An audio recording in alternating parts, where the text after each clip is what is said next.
xohlaymanki, sizlar ham 6 yildan keyin bakalavrni tugatib, 2 yil ordinatura va 3 yil magistraturani o'qib, shifokorlar safiga qo'shilib, jamiyatimizga va xalqimizga xizmat qilasizlar degan umidda bugun sizlarni qasamyod marosimini tashkil qildik.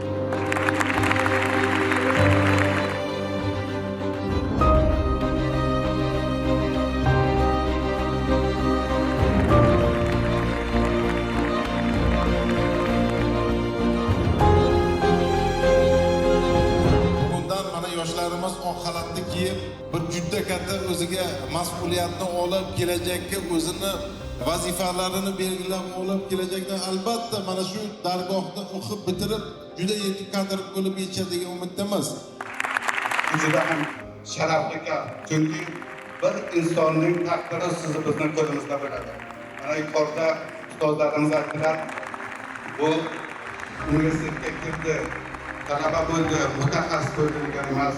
Albatta buni asosida kecha kunduz tinimsiz ilm egallashga intilish, kuch-quvvat talab etadi. O'zbekiston Respublikasi shifokorlar qasamyodi.